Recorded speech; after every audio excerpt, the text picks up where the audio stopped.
Traveling with kids on an airplane can be the worst experience of your life. I wanted to jump out of the plane. I was so miserable. You know, all the trip he was like a gentleman, you know, he didn't even cry. So we were those parents. It was like our worst nightmare. Screaming, screaming, screaming. Taking a kid on a flight could go really badly or really well. It's a 50-50 shot. It's gonna be fine. You're just gonna do it. You're more afraid of it than you need to be. Anything that's gonna be a 12-hour flight, because I know that I have meltdowns on those 12-hour flights, and I can't expect that she would do very well. 3 hours is okay, but I don't think a 5-hour trip or 6-hour trip is not good for him. My suggestion, don't take the kid on a 7-hour flight the first time, you know? Do some small regional trip, see how it feels, work them into it. You need to prepare for the fact that an airplane journey is not just the time in the air, it's the extra time to get to the airport, to be in the airport, to get your bags, and to get to where you're going. As a party of 6, we take over the whole airplane, so it doesn't really matter where you sit, because we're definitely taking over 2 rows or so. Generally, you don't want to be too close to the bathroom because there's a million people by you all the time. It doesn't smell the greatest.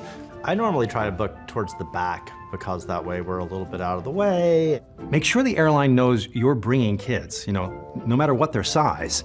They'll help you understand where to place yourself in the plane, you know, what seat to get. Befriend the flight attendants, you know, from beginning to end. They want you to have a good flight. They want your kid to be happy. So use them as a resource. Ray really planned ahead and got little presents for her to unwrap along the way. And I don't think you have to get expensive toys necessarily. There are lots of toys, clay, pencils, and chalk. When flying with your family, the key thing is distraction. You know, keep them focused on the positive.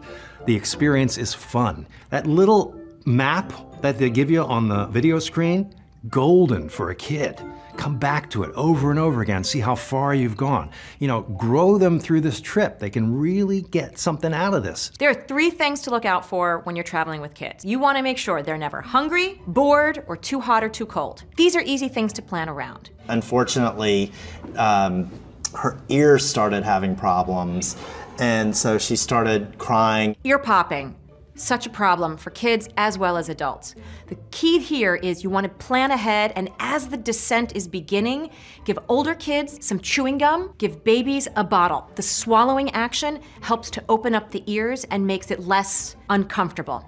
I was one of those parents that made goodie bags for everybody around us because I didn't know what to expect. We felt horrible, and there's really nothing you can do. So worst case scenario, the kid cries the whole time. I mean, it's horrible. You feel guilty. But the truth is, most of the adults around you know what you're going through, so just be honest with them. You know, I'm sorry goes a long way, but maybe a pair of earplugs too. Don't let fear of flying prevent you from having a great family vacation. If something goes wrong, and it will, remember that by the time you land, you'll probably have forgotten it.